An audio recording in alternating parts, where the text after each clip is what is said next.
Oke, Remah. Jadi, apa nih yang bisa kita diskusikan di sesi general ini? Mungkin soal CV atau dokumen pendukung gitu, ada yang masih bingung nggak? Ah, untuk dokumen pendukung iya masih bingung karena Gimana tuh?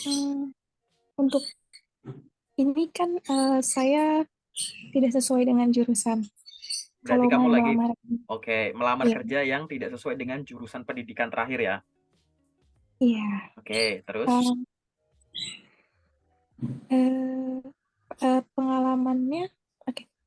Saya kan fresh graduate, jadi Mhm, pengalamannya eh, itu masih sedikit banget dan kalau saya mau melamar ke keluar dari jurusan, mungkin sepertinya nggak ada. Jadi saya bingung untuk memasukkan tentang pengalamannya itu apa seperti itu.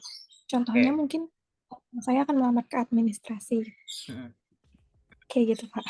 oke, aku jawabin dulu ya. Bisa nggak kalau kita melamar pekerjaan yang menyimpang dari jurusan kita? Bisa, gitu. Ya, itu malah wajar di Indonesia gitu ya. 70% ke atas itu banyak orang yang bekerja di luar jurusannya. Lalu gimana nih apabila saya pengen melamar pekerjaan, misalkan jadi admin, oke? Padahal pendidikan saya bukan dari jurusan misalkan administrasi perkantoran atau gimana gitu ya. Bisa nggak? Jawabannya bisa. Lalu dari sisi mana yang bisa saya tonjolkan? Satu, kamu sekarang tracking dulu, browsing dulu gitu ya, terkait pekerjaan seorang staf admin. Staf admin itu butuh pengetahuan apa sih? Gitu kan. Nggak usah ngomongin pengalaman dulu. Ngomongin pengetahuan apa yang harus dimiliki seorang staf admin. Lalu pekerjaannya staf admin tuh lingkupnya kayak gimana misalkan. Kemudian tools atau alat yang dijadikan alat bantunya staf admin itu apa? Kenapa pakai alat itu dan lain-lain. Nah, setelah kamu memahami ya tugas, tanggung jawab, pemenang, terus bentuk-bentuk dokumen laporan atau aktivitas yang dia harus lakukan, yang harus dia buat, interaksi dengan departemen mana saja, ngapain aja, hubungan dengan teman sesama staf apa, hubungan dengan atasan apa gitu. Biasanya jenis-jenis laporan atau dokumen apa, kegiatan harian, mingguan, bulanannya apa, bahkan KPI-nya apa gitu ya. Itu kan kamu bisa browsing dulu kan. Nah, setelah kamu browsing, nanti kamu akan tahu bahwa oh untuk menjadi seorang staf admin itu dia harus bisa ini. Nggak harus pernah dulu, tapi bisa dulu gitu. Nah, biasanya kan fokus dulu sama, oh harus bisa ini, familiar ini. Nah, di situ nanti kamu ukur mana yang kamu bisa dan sudah kamu kuasai dengan baik. Mana yang kamu bisa tapi masih kurang terlatih, masih perlu ditingkatkan. Mana yang kamu belum bisa, apalagi terlatih gitu kan. Padahal itu dibutuhkan untuk menjadi seorang staff admin. Gitu. Nanti kamu kasih perlakuan beda tuh ketiga skill dan pengalaman tadi. Yang aku udah bisa dan kuasai dan memang dibutuhkan untuk staff admin, aku tulis di CV. Bisa itu ya pasti gara-gara pengalamanmu sebelumnya. Pengalaman jangan hanya dilihat dari pengalaman pendidikan ya. Karena bahkan selama kamu menempuh pendidikan formalmu, kan di dalamnya ada kegiatan lain tuh, ya kan? Misalkan di kuliahku misalkan jurusan kesehatan, lalu dari mana administrasinya? Loh aku sering bikin karya ilmiah, karya tulis, bikin paper, bikin laporan praktikum. Bukankah itu kegiatan administratif? Gitu kan. Terus apalagi selama periode kuliah, aku ikut organisasi dan kepanitiaan. Aku sering jadi sekretaris, jadi bendahara, dan di dalamnya itu pasti ada kegiatan rekap-merekap, bikin laporan ini itu, bikin LPJ, bikin proposal gitu. Bukankah itu kegiatan administratif juga gitu. Apalagi misalkan selama periode kuliah, oh aku punya online shop, misalkan gitu. Aku jualan online nih gitu. Kadang aku misalkan aku live shopping di marketplace, aku live shopping di TikTok, aku live di sini, aku jualan lewat WA, aku jualan lewat Instagram, Facebook dan lain-lain. Bukankah di dalamnya ada kegiatan administrasinya gitu. Mulai dari balas-balesin chat, ngerekap orderan, ngerekap stok, ngerekap laporan penjualan, ini itu, dan lain-lain. Bikin laporan ini itu gitu kan. Dan itu adalah contoh-contoh aja bahwa walaupun jurusanmu beda A, B, C, D, E gitu ya, tapi pasti ada dong dalam suatu periode tersebut pengalaman yang kamu lakukan yang hubungannya berkaitan dengan kegiatan administrasi. tadi, administrasi tadi.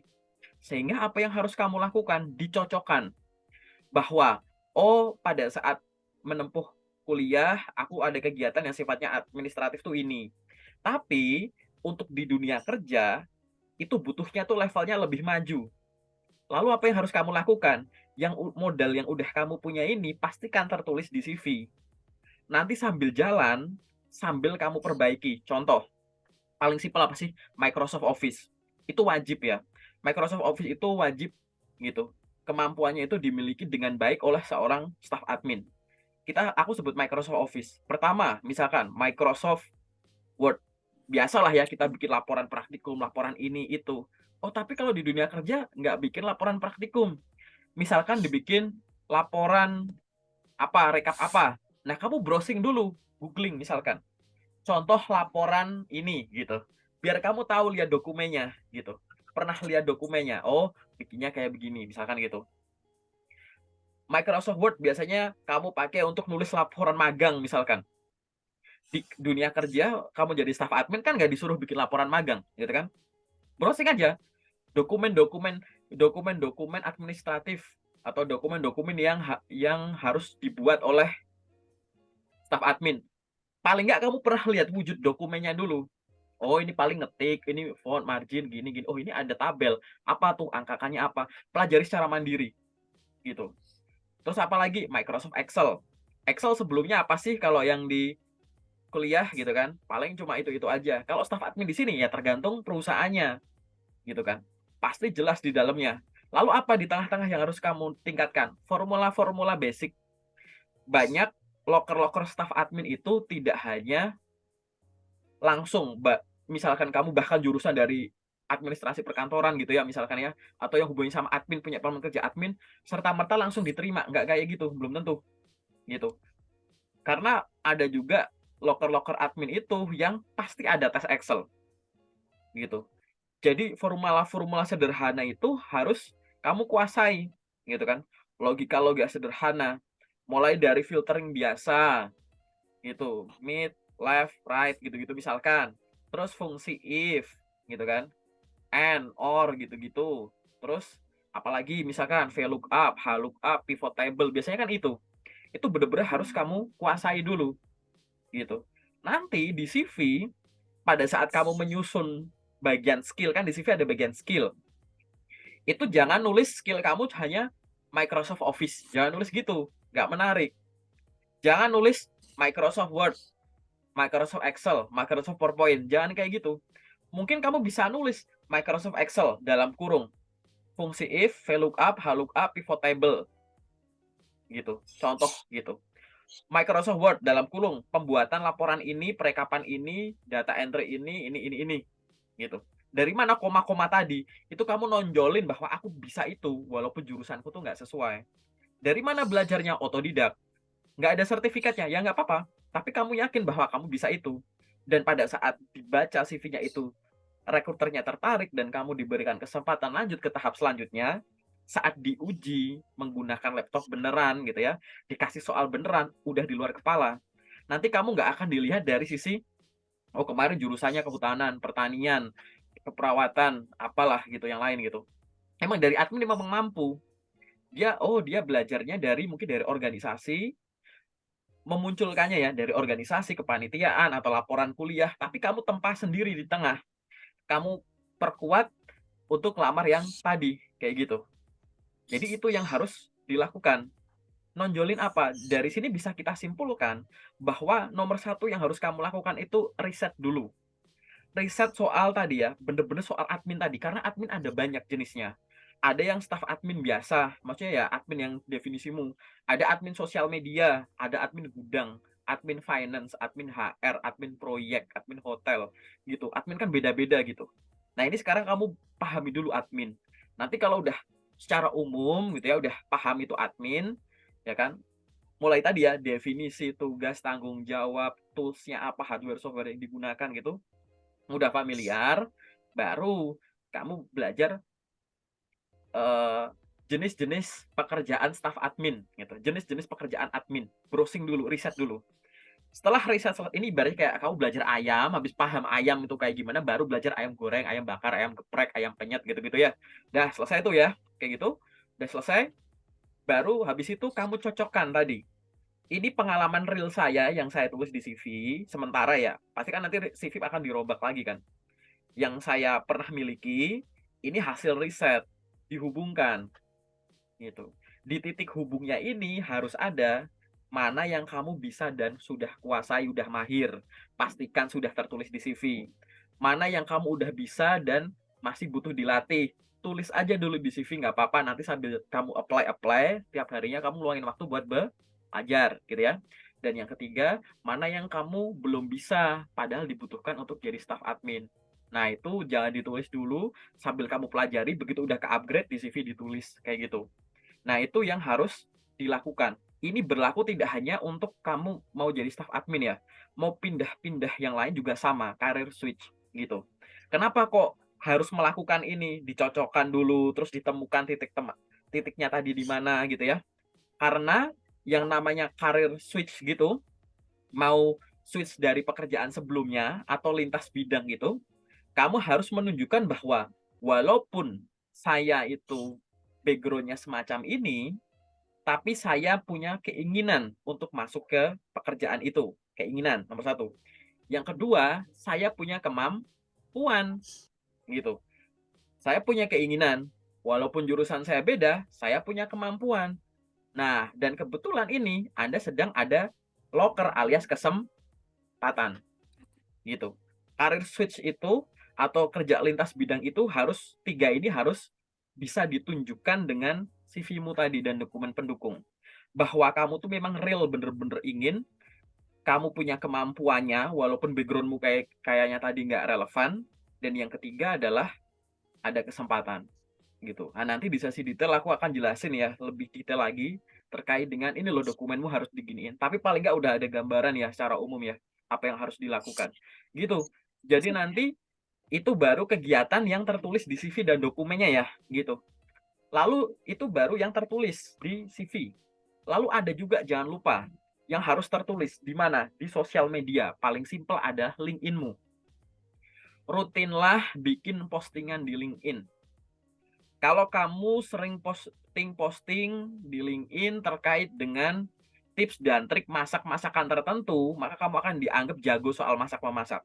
Ya, kamu kan lagi membentuk branding bahwa saya tuh cocok dan ingin kerja jadi admin.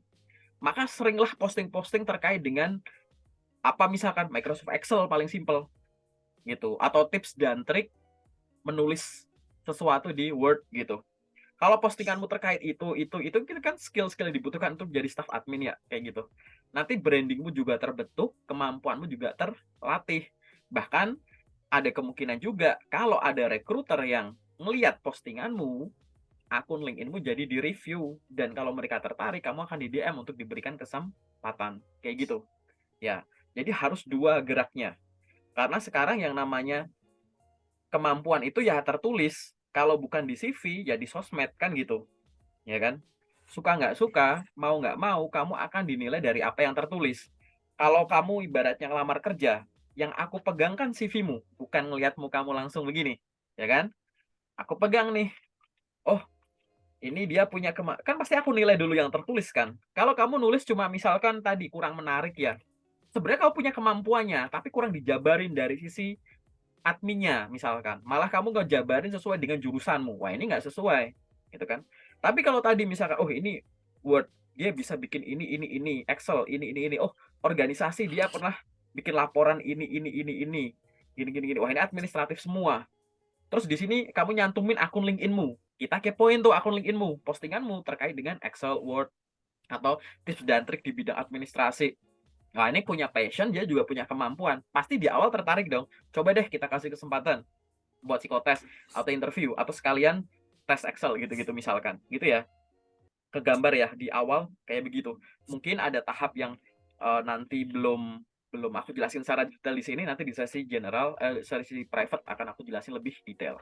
Gitu ya, Rohmaya. Tapi udah paham ya? Oke, ada lagi nggak pertanyaan yang kamu masih bingung? Coba diingat-ingat terkait dengan proses kamu ngelamar kerja sejauh ini. Sepertinya sih yang itu aja sih yang saya bingung. Itu ya. Iya. Oke, sekarang aku ada pertanyaan. Tahap terjauh yang kamu pernah alami dalam proses rekrutmen dalam pencarian kerja sejauh ini apa? Dalam beberapa minggu terakhir atau beberapa bulan terakhir. Tahap rekrutmen paling jauh udah sampai tahap mana? Interview, psikotes, Sampai lolos eh, administrasi, psikotes. psikotes. Setelah psikotes udah ada belum? Yang undang kamu sampai interview ada nggak? Atau jarang? Baru jadi ada yang interview dulu baru psikotes, Oke, ada yang psikotes dulu baru interview gitu. betul, betul. Memang ada yang semacam itu. Berarti Nah, udah saya kedapatan itu, yang mana? keduanya. Keduanya kamu dapat semuanya ya? Iya, Oke. Yang berarti kan dua-duanya udah ada yang sampai interview tuh. Interviewnya sampai HR atau ada yang sampai user? baru interview pertama. Pertama, berarti sama recruiter sama HR. Ada nggak pertanyaan HR yang kamu jawab dengan kurang yakin atau ragu atau bener nggak sih jawabannya gitu? Menurutmu? Atau pertanyaan interview menurutmu ya aku bisa jawab semua sih, tapi nggak tahu ya kenapa nggak manggil gitu. Menurutmu Hmm, gimana? saya sih iya gitu, merasanya bisa menjawab semua. Ya, aku tapi belum ada kabar. Atau udah ngabarin bahwa kamu belum lolos atau masih proses seleksi atau gimana?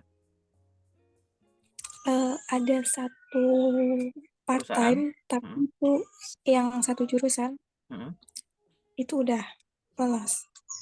nggak lolos. Ada satu juga yang sesuai jurusan tapi nggak lolos. Terus yang di luar di luar Jurusan? jurusan Hmm, itu baru sampai ke psikotes. oke. Jadi karena kamu tadi coba nyari yang di luar jurusan, tapi yang di luar jurusan baru terhenti di psikotes ya? Kayak gitu. Hmm, Oke, itu udah ngeluarin hasil belum psikotesnya? Atau masih? belum, belum. Oh, belum ada ya, gitu. Oke, Hmm, nggak masalah. Saranku adalah tadi, kadang kalau kita menghadapi interview, menjawab pertanyaan-pertanyaan yang sesuai jurusan, itu akan lebih mudah, gitu. Karena kan kita ibaratnya ilmu-ilmunya, teorinya udah kita pelajari bertahun-tahun tuh selama kuliah. Jadi kita ibaratnya lah, iya. saya kuliah jurusan ini, ditanyain soal ini ya harusnya lebih lancar, bener kan? Tapi karena keinginanmu tadi, lintas bidang, maka kamu benar-benar harus meluangkan waktu agar pada saat ditanya yang berkaitan dengan administrasi, itu kamu bisa menjawab dengan benar dan sepede saat kamu menjawab pertanyaan yang, ya kan, tadi, ya, gitu. Jadi kamu harus melatih di situ. Kalau memang belum ada, maka pertanyaan selanjutnya, menurutmu, apakah kamu sudah menggunakan semua sumber loker dengan baik? Sumber lowongan kerjamu dari mana aja sih sejauh ini, selain dari grup WA aku? LinkedIn, LinkedIn, Jobstreet, Jobstreet, Glean, Glean. udah. Udah. Dari ketiganya ini, rata-rata ya, Sama di rata-rata Instagram. apa? Instagram. Oke, 4. Instagram. Dari 4 tambah grup 5 gitu ya. Dari 5 ini, rata-rata per hari itu kamu bisa nemu berapa banyak sih loker admin yang bisa kamu lamar deh per hari? Dua, tiga lebih. 3 lebih. Bisa ya? Oke. Kenapa kok aku nanya ini? Karena aku jawab dulu biar kamu mungkin belum pernah tahu. Jadi teman-teman yang aku share pertanyaan yang sama, mereka tuh rata-rata per hari bisa ngelamar tuh per day itu 20 sampai 30 lamaran. Itu rata-rata per day. Nah, aku nggak tahu, ini jangan jadikan angka tadi sebagai, wah aku harus banyak-banyakan, bukan itu ya, gitu. Tapi di sini aku lebih ngelihat ke optimasi masing-masing channel. Kan sumbermu tadi 5 tuh. LinkedIn, Jobstreet, Glints, Instagram, sama grup WA aku. Masing-masing ada 2, 2, 2, 2, 2 aja, udah 10. Ya kan? Kayak gitu. Tapi kalau nanti dilihat dulu, kamu tuh per day-nya tuh bisa berapa banyak gitu. Kan nggak mungkin misalkan sumbermu 5, sehari cuma ngirim 5. Jadi seolah-olah misalkan Jobstreet yang seluas itu, masa sehari cuma bisa ngirim satu ibaratnya, gitu kan. LinkedIn yang isinya nggak cuma loker. LinkedIn isinya ada HRD pada ngumpul di LinkedIn, user pada ngumpul di LinkedIn, masa iya cuma ada satu kesempatan gitu. Jadi itu yang harus dioptimalkan gitu ya. Terus pertanyaanku yang terakhir, menurutmu seberapa optimalkah kamu sudah menggunakan LinkedIn-mu? Udah rutin belum bikin postingan gitu-gitu? Biar kamu Belum, tuh orang tuh kenal kamu sebagai seorang ya staff admin atau cocok buat bidang admin tadi gitu. belum.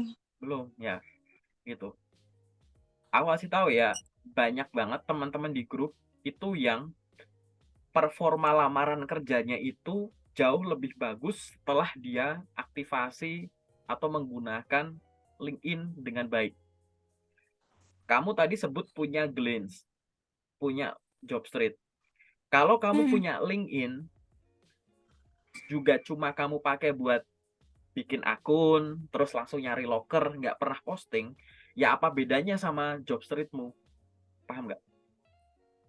Kalau di Jobstreet kamu nggak bisa lihat muka rekruternya, nggak bisa ngobrol loh kamu sama rekruter, ya nggak? Tapi di Iya, LinkedIn kamu bisa ngobrol, bangun koneksi.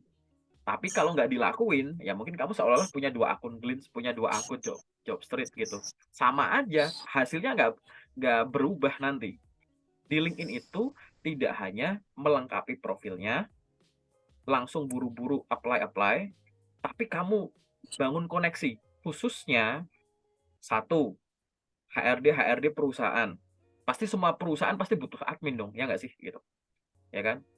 Yang kedua, kamu bangun koneksi sama siapa? Ya orang yang udah kerja jadi admin, gitu.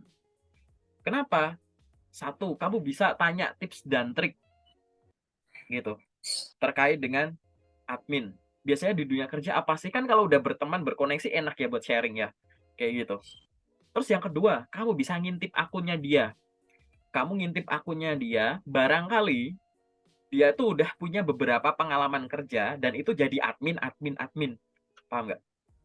Nah, ternyata perusahaan dia kerja atau yang sebelumnya dia kerja, kamu nggak familiar sama nama PT-nya. Ya udah kamu browsing, oh dia pernah jadi admin di PT ini ya. Kalau dia pernah kerja di sana, jelas-jelas berarti perusahaan ini perusahaan asli dong. Karena pernah ada mantan karyawannya. Dia pernah jadi admin di sana, berarti di sana butuh admin. Coba browsing aja nama PT-nya.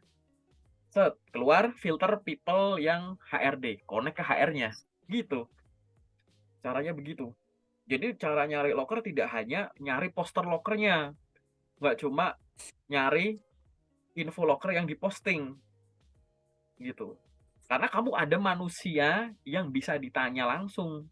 Yang itu tidak bisa kamu temukan di grup lokerku, di website perusahaan, di Glints, di Jobstreet itu nggak ada.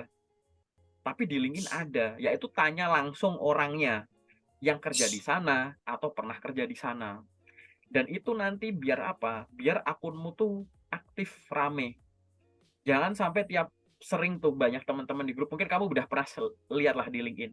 Dia cuma bikin postingan rutin, perkenalkan nama saya ini, saya sedang mencari kesempatan, itu mulu diulang-ulang setiap minggu. Tapi koneksi temennya nggak nambah, ya kan? Nggak ada postingan lain. Gimana kita yakin? Gitu. Karena kamu harus meyakinkan tidak hanya secara gini aja, komunikasi visual gini aja. Dari yang tertulis itu loh maksudnya. Ya kan? Dari yang tertulis tanpa ada obrolan, gitu. Akunmu itu harus ngobrol, bahasanya kan gitu. Gitu ya. Nah, itu silahkan nanti dioptimalkan. Paling itu aja dulu sih sementara sih. Masih ada lagi nggak yang kepikiran? Apa gitu? Ada nggak? hmm, kayaknya udah deh. Itu aja ya. Nggak, Oke. Kalau itu iya. aja, sekarang kita masuk aja ya ke sesi detail ya.